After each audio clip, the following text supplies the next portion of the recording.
Hey everybody, this is Marcos Villegas, and I'm being joined with Miss Ana Julaton, who fights a very intriguing, interesting fight, a fight that's been talked about in women's combat sports for a very long time. She's facing Heather Hardy coming up next Friday. That's February 16th at Bellator 194. First off, Ana, thanks for calling in with us over here at Skype.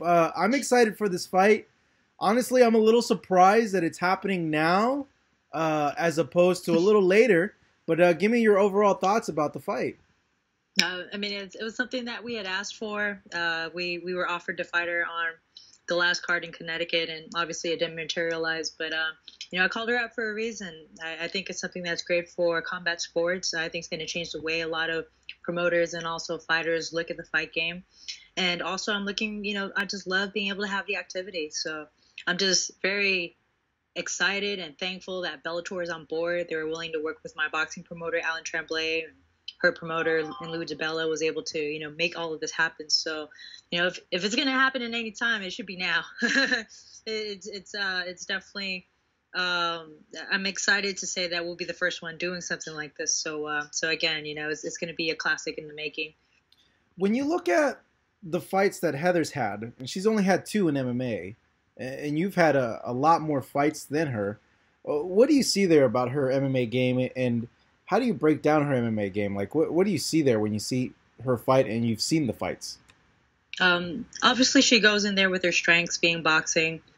For me, just being around in MMA and just going back and forth with MMA and boxing, because I actually had camps where I went back and forth between the two sports. It does take time. The pace is different. The rounds are different. Even the way that the coaches work with the fighters, because remember, in a 15-minute round, you only are given 2 minutes to see your corner, versus if you go for a title fight, you can see your opponent, your corner numerous times throughout a fight. So the whole dynamic is completely different.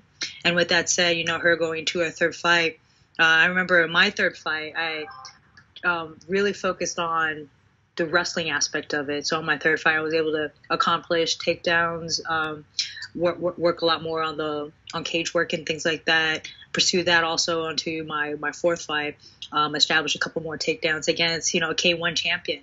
So there's definitely a lot to take in, and so only in my opinion, there's only so much you can really put onto the table in a matter of 8 weeks. It's not a boxing camp for sure.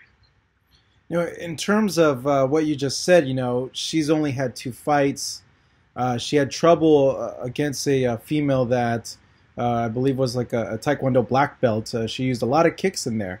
Given that, do you want to show more of your MMA game in this specific fight because it's MMA? You want to show off the wrestling and the ground game, or do you think that because you guys are also boxers, you're going to end up probably standing with each other?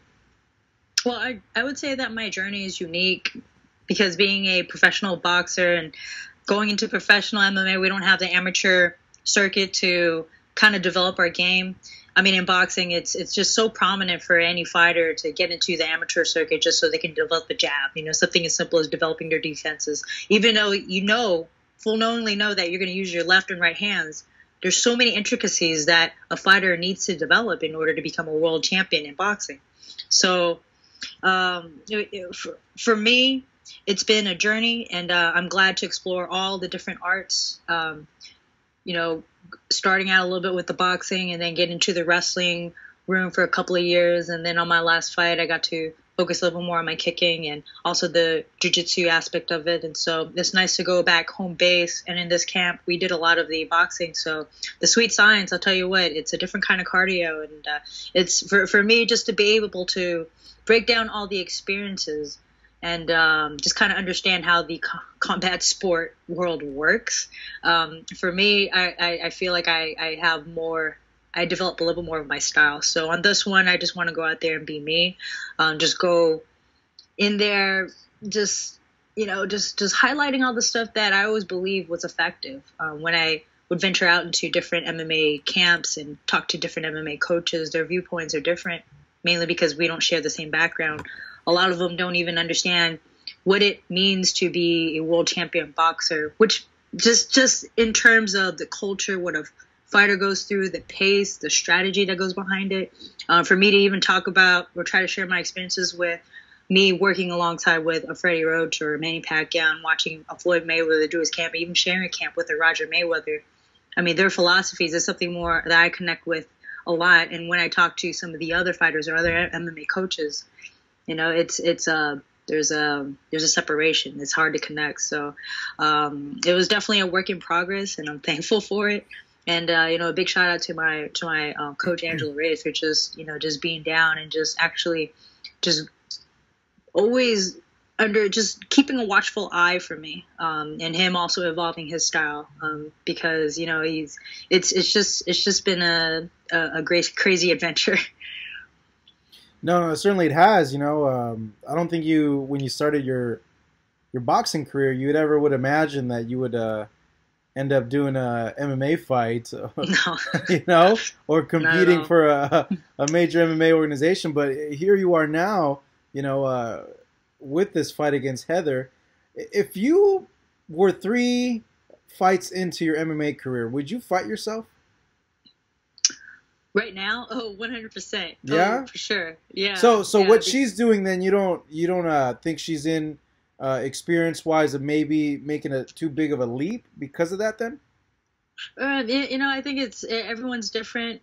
All I can speak for is myself, and it does take a long time. One of the advantages that I believe I had into getting into MMA for my first couple of fights is I did have the experience in martial arts. I mean, since 10 years old, I was seeing kicking lines already, and just kind of understanding the karate aspect of like the takedowns and stuff like that. So for me, it was like, you know, being able to step in as a child again in the fight game.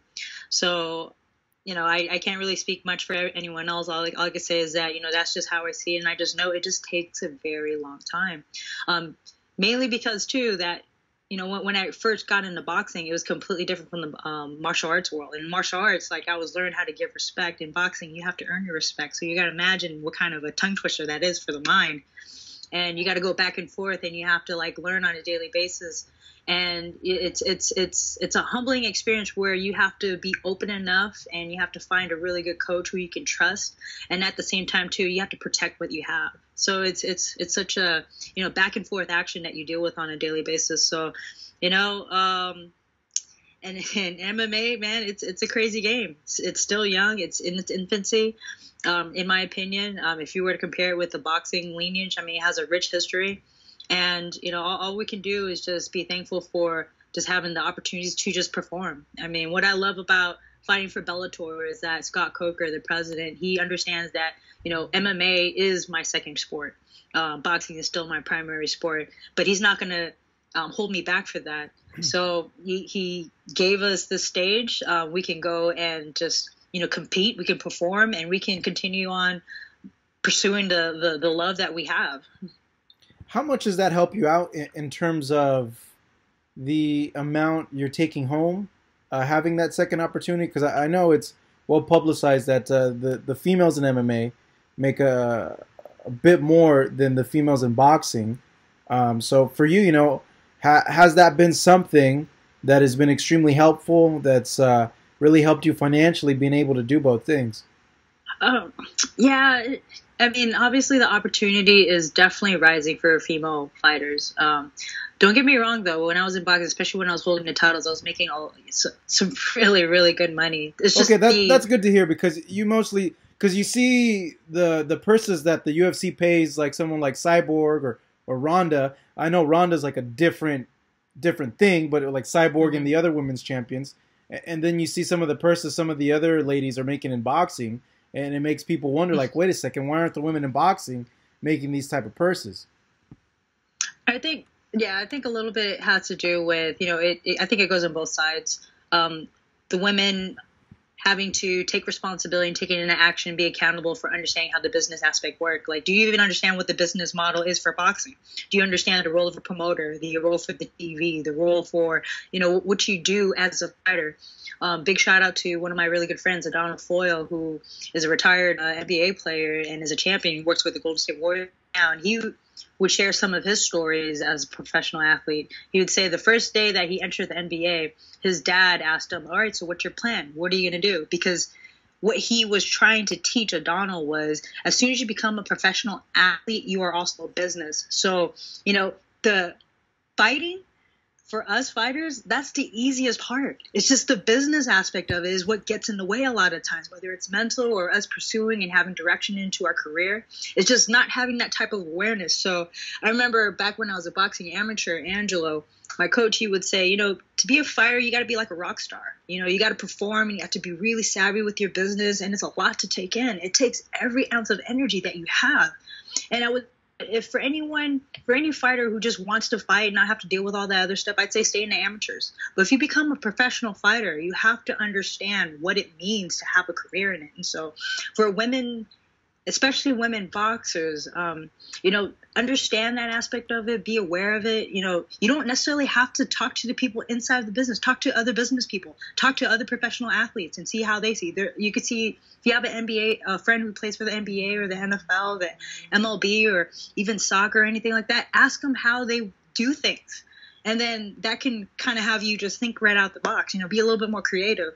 And so what I was really lucky is my boxing promoter, Alan Tremblay. He was able to sell all my fights. I had a lot of very, very, very competitive fights, especially with the title fights, and he was able to keep me active. So on top of my purses, and he paid his fighters very well, is I had a component of selling it to a TV on top of sponsorship deals. And so you got to imagine, if you have now, international TV is very different than what American TV will pay, especially for female fighters, because with some of the purses that I've heard from some of the American champion boxers in the women's division, I'm like, wow, that's peanuts, especially to this day. And that's what I was referring to too, as well. Is you see some of these purses and it's 15,000, yeah, and you're just like ooh, wow, and then you see on the MMA side they're making 100,000, and you're just like, wait a second, what's going on here?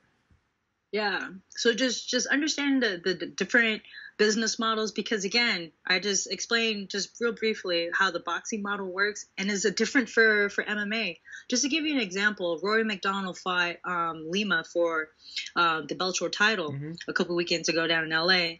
And from what has been said on some articles, I think Rory McDonald was able to get away with something like $250,000 or $350,000 in endorsements, something that Bellator does not touch, which is unheard of. So if you were to say that in boxing, usually the promoter or the network, someone gets a piece of that, right, and a big chunk of it. Versus like for Rory McDonald, he's at least able to, safe play that from the promoter, which is Bellator. And all Bellator needed to do was give it a thumbs up or thumbs down. Like if it goes into the same rule set for Viacom, so with that on top of his purse. And what's brilliant about Bellator is that if Rory McDonald really wanted to, he can possibly get into boxing, find a good promoter. He can go over to his hometown. For someone with a name brand like himself, and for him to be a Bellator champion, imagine this, Marcos. If he goes for a four rounder for his pro debut, because of his name branding, I wouldn't be surprised if he gets paid $100,000 right off the bat. Because how many tickets can he sell? Let's say if it just starts out $50,000, but it's pay-per-view, because it's Rory McDonald. You know what I mean? So what I've noticed with MMA, in particular with Bellator, is that they give you the stage and they allow you to, have your own direction. You can go ahead and hustle as a fighter versus being lost in the shuffle like with other organizations where you exclusively have to fight with them and you can't get sponsorship deals. You know what I mean? So, it's a constant hustle, but as long as you have the correct team, and I'm not just talking about, your coaches, your nutritionists and stuff like that, which is all very important, but I'm talking about your business team, your managers, your advisors, and things like that. It's, there's a lot that goes around with the fight game. You see it all the time. No, in terms of the fight now, back to fighting Heather next Friday on It's not Spike anymore. It's Paramount, guys. It's Paramount. Yes. But next Friday, let me know what kind of fight you're expecting. Really, like, how are you going to beat her, and how do you expect her to fight you? Right now, because there's so many ways to win and so many ways to lose in MMA, it's very hard to fight one style, which it's just different than what I'm used to seeing in boxing. Usually, if you have a certain style, a fighter going up for that fight, they're coaches or trainers would usually match up that fighter with a style that's similar to their opponent. Versus in MMA, because of the element of the different styles of fighting, you know, I would say that the best way to go, at least for me, is to recognize each individual art and kind of know what the flow is and how that game works. And it's almost like boxing where you're lobbying for positions and ring generalship and stuff like that. It's just that you have more weapons to play with, if that makes any sense. So it's like playing checkers and chess all at the same on the same board. You just have more pieces on the board, more pieces at your disposal. Yeah. Yes. Yeah. Yes. So I've dabbled in chess here and there. You know. Okay, so the MMA fight is going to happen, and then after that, the boxing fight's going to happen as well. Now, how is that going to work? Now, how's the boxing fight going to work? What's the date for that? And how do you see all that playing out? You know, I'm not sure with all the details. I'm sure it's happening as we speak. My team's been keeping me very tunnel vision. We're focusing on this fight. But one thing I can say is on the day of February 16th, our promoter, Alan Tremblay, will be there along with Bella. And I think depending on how the fight will turn out, they're all supposed to sit together, the boxing promoters and also Bellator, and see what they can do for the next challenge. So, you know, it's really exciting, and it's nice to actually get that activity. I mean, how many times have you seen fighters, especially in boxing, you know, have one fight and then you're like, okay, so what's next? They have to wait sometimes another year or two in order for them to get some activity. Versus here, it's back to back. Especially since the outcome of our last fight, you know, had it not been for me calling her out, you know, we wouldn't even be talking about this right now. So it's and you've been calling her out for a very long time. Why? Why call out Heather? Like what was it about her that really stuck out? Was it just the stuff from boxing? Did you see this as maybe the only opportunity you'd be able to get her in a ring, and it would lead back to a boxing ring? Like, what was the master plan behind that? You know, it's a little bit of both, especially when she, you know, followed my footsteps with signing with Bellator and having a dual contract with being able to compete in both boxing and MMA. And, you know, it just made sense. We both have a common background. It's something that people can understand. And there's the whole intrigue factor with us fighting in the ring, fighting in the cage back to back, which hasn't been done before. And, you know, obviously we're a ripple effect from the Mayweather versus McGregor fight. That caused a lot of interest with that, and people were excited about it, and it educated a lot of people in that matter too. So what we're doing is we're taking a step further, and again, you know, it takes two to tango, and you know how it is in boxing. Muhammad Ali wouldn't be who he is if it wasn't for Sonny Liston and for Joe Frazier and for all these other names. So it's important that us fighters understand what name branding means, and also to have a following right behind it, because at the end of the day, you're still an entertainer despite being a professional athlete. So, you know, it's just being savvy to the game, understanding your place. And for me as a woman, you know, I love being able to have the direction and just being able to, you know, call people out and have the promoter be excited about it and having more people excited about it. So you won't know. You won't know what you can get until you ask, right? That's very true. Asking, you shall receive. That's the old saying. Yeah. In terms of training for this fight and then switching back to boxing, is it a difficult process? Is it something where you're able to switch on and off right away? Do you stay with habits and then you're like, oh crap, I can't do this in boxing? Or you're the other way around, like, oh, I can't do this in MMA. Do you find that being a challenge? Oh, most certainly. I remember when you know, I was signed with a different MMA league, and I was primarily focusing on the wrestling aspect. The stances are different. The lines, you know, there's some similarities to it. You just gotta keep a careful eye on it, and you'll start to see it.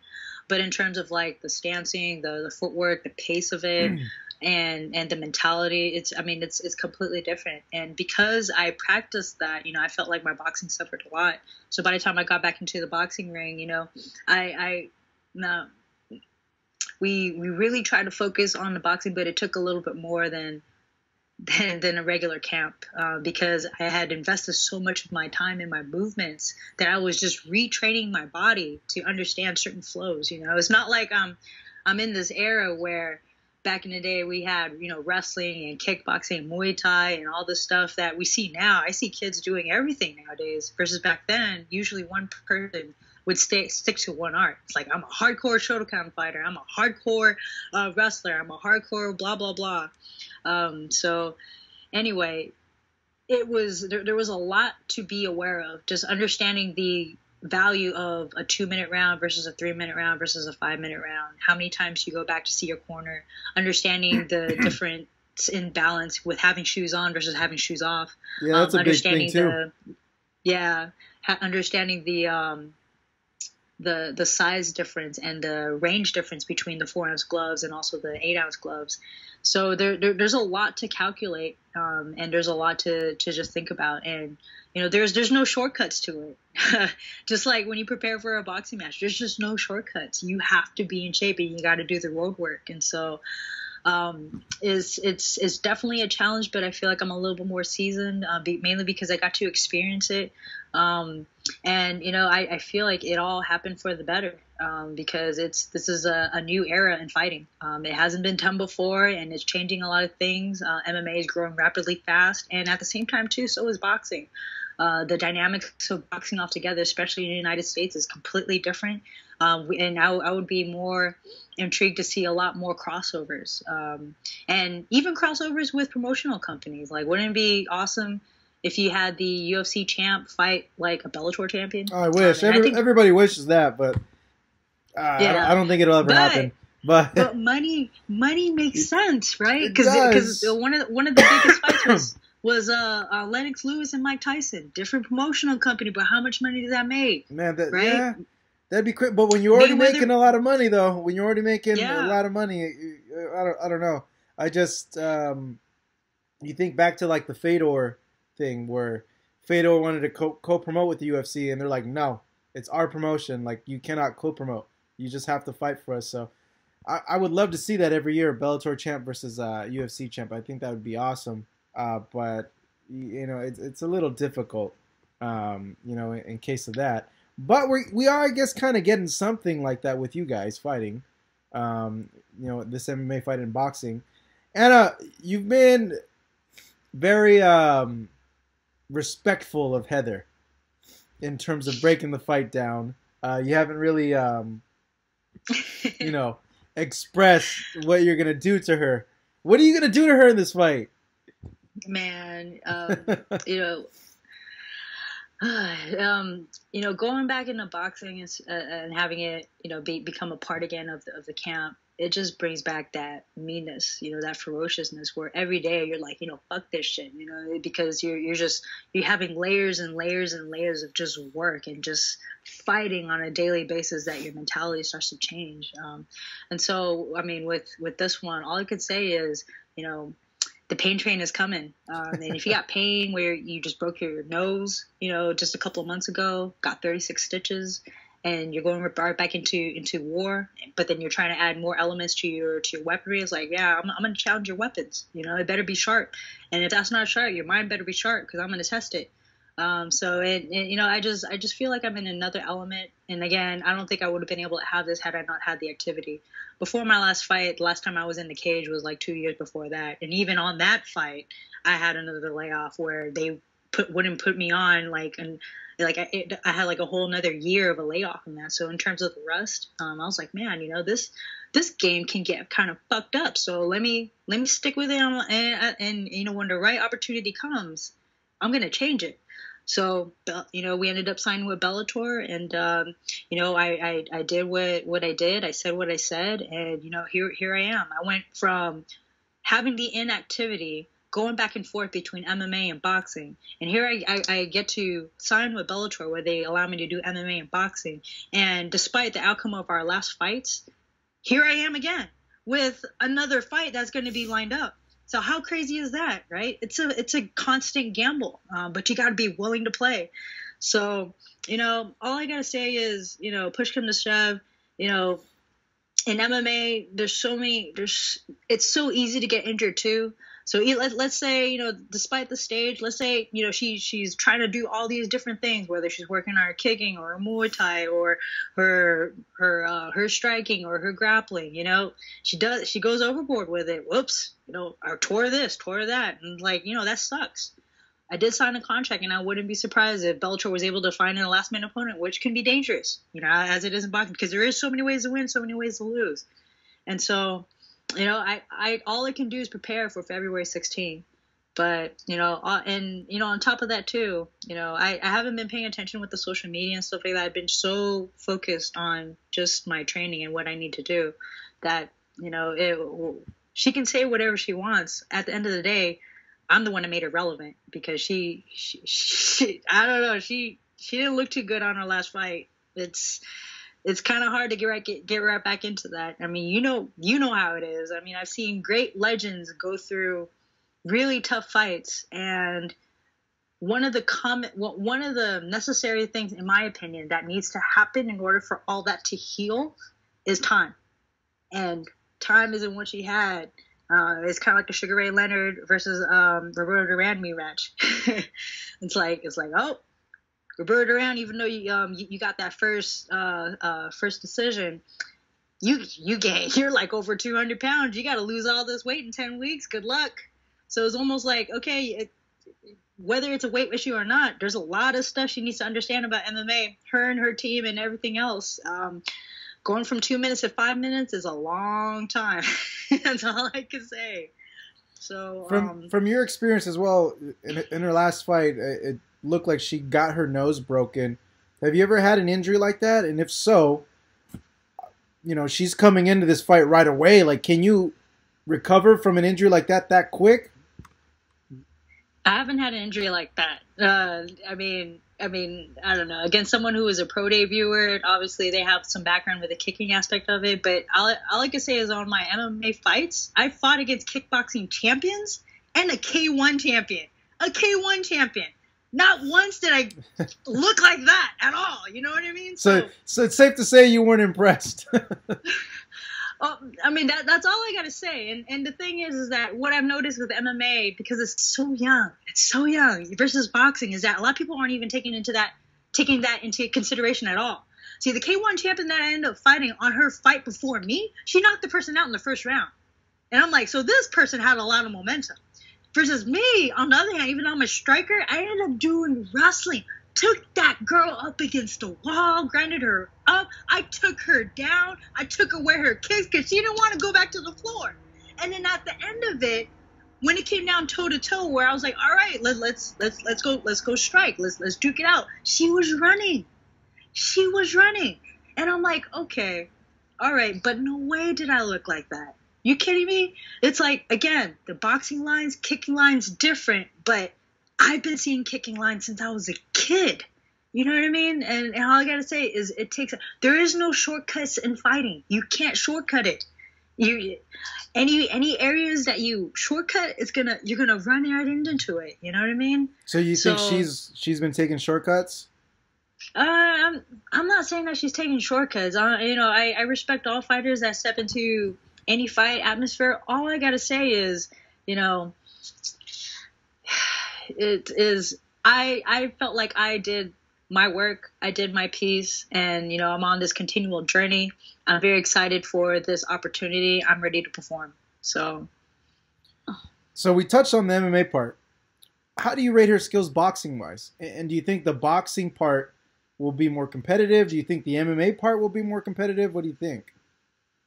I don't know. Again, all I can say is stuff on my side, Marcos. I know what you're trying to do. No, I'm legitly curious if you think the MMA fight, because it's so unpredictable, will present more challenges to you, or do you think because she's boxed her whole life and you've boxed her whole life, that the boxing match will actually be the one that you think will present more challenges to you? I mean, again, people can have their own opinions. For me, I don't feel that way. Again, one of the things that I love about this whole event that's happening is the activity, just being able to stay in the gym and have a goal.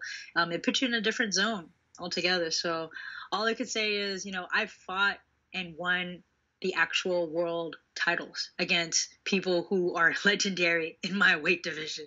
And, I didn't have easy fights. Everyone that I fought has fought in a world title position, like an actual world title. So, All I can say is I'm just a different fighter than Heather. You know, we've had different experiences.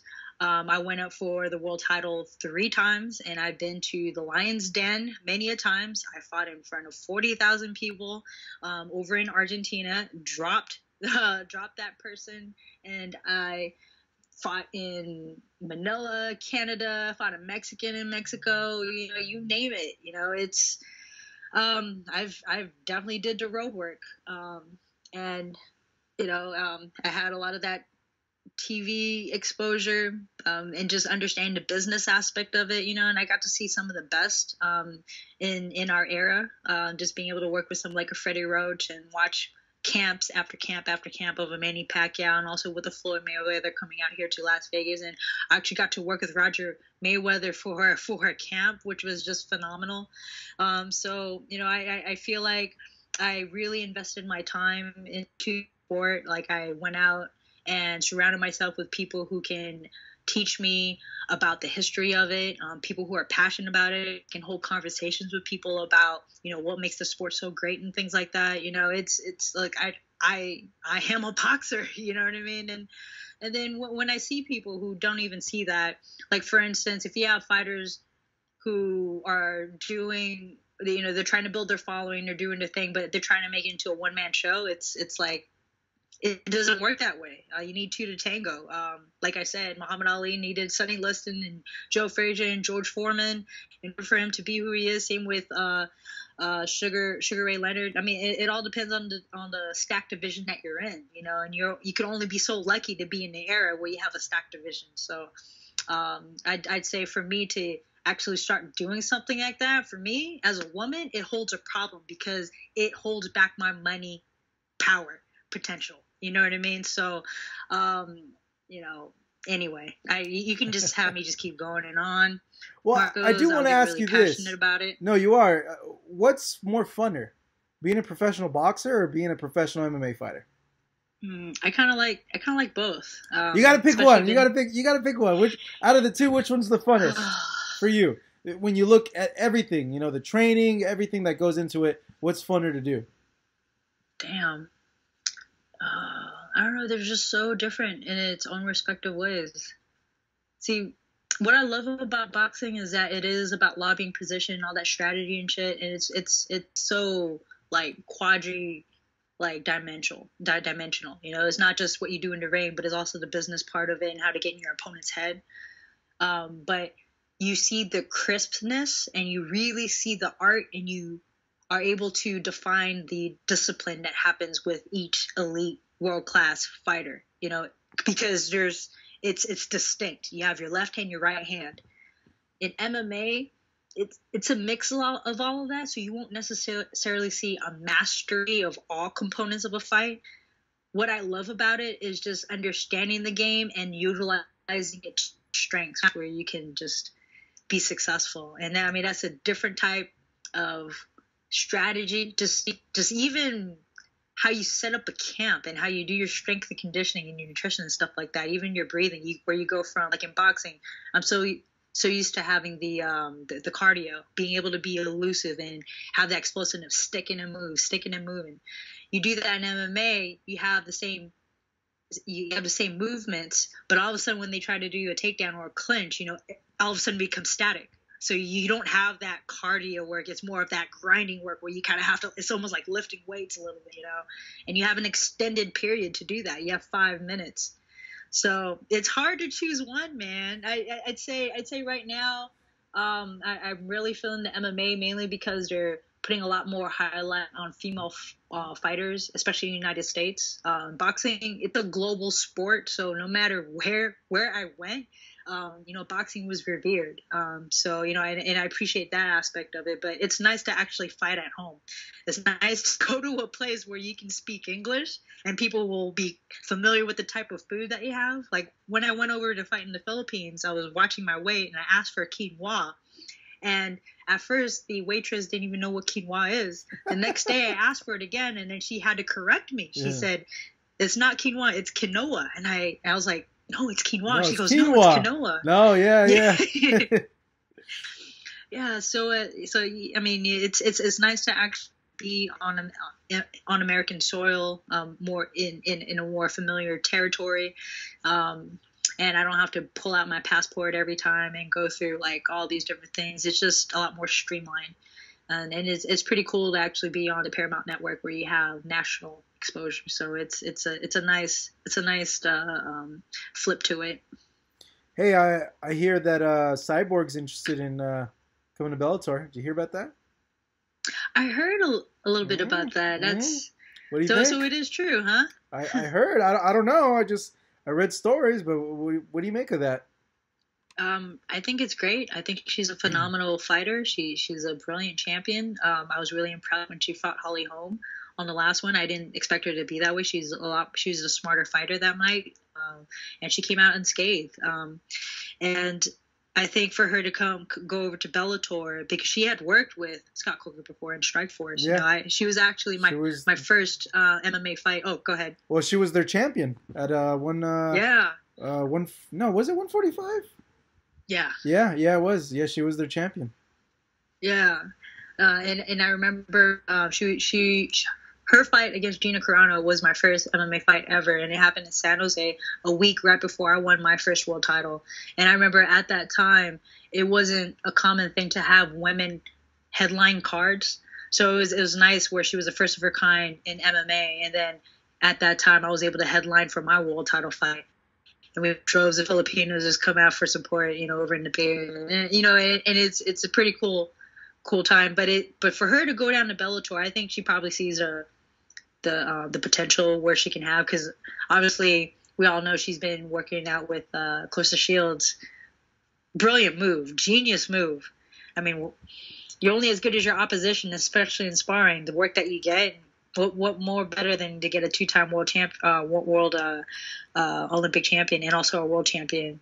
And so, wouldn't it be cool if she had another person kind of like her? Maybe, let's say, for instance, a Holly Holm did venture down to a Bellator. They fight again and do a rematch in the cage, and then they do a rematch in the ring. I think that would be something that a lot of people would be interested in. That's what you're doing. You know, she talked about maybe fighting Cecilia Braekhus. Did you hear about that? Yeah, I think we were talking about that that's a tough, one time in one year. A tough challenge there with Cecilia being, you know, the skills that she has. It'd be a handful. It'd be a heck of a handful. What I would say is just if Brazil and the Brazilian government were willing to back her and actually pay for her training, and also, you know, get her hooked up with one of the big TV stations out in Brazil, I would say she can actually make a lot of money just trying to build herself up as a boxer, try to get some ring experience, go from 4-rounders to 6-rounders, 8-rounders, and then on her 5th fight or 10th fight or whatever, then fight Cecilia Braekhus. I think that'll give her not only a lot more experience, but a lot more money. She can continue building her name, especially out in Brazil. And then right after that, you know, now she can go back on to fighting, or she can move on to other things. She could be doing commercials, she can be doing TV shows, she can do whatever she wants. You know what I mean? So, I mean, that's one avenue for her, but I don't know what's going on her side. So, yeah, me neither. In terms of that, I have no idea. But Anna, so what happens on next Friday for our viewers that are watching, that are learning about this fight? What's going to happen on an ending note? No, a lot of pain. Pain train's coming. Pain train? So, yeah. Pain train is coming. So, you know, can't duck me. You know, the ducking's done. So when we get step in the cage, you can't back out. You can't. You got to come through and fight. Don't be running. Don't be running. You know, there's this. It's like the moment I see her start to move back, I already know. So we've been training really hard. It's been intense. I feel like it's put me back into a groove where I remember being at my best back in boxing. So it's a very exciting time for me, and I'm looking forward to a really, really fun performance. All right, there you go. Anna Julaton fighting February 16th on Paramount Network, taking on Heather Hardy. Anna, thank you so much. Really appreciate it. It was great chatting with you, and you chiming in with us via Skype. Thank you so much. I really appreciate it. Oh, thank you, Marcos. Appreciate the time. Take care. You too.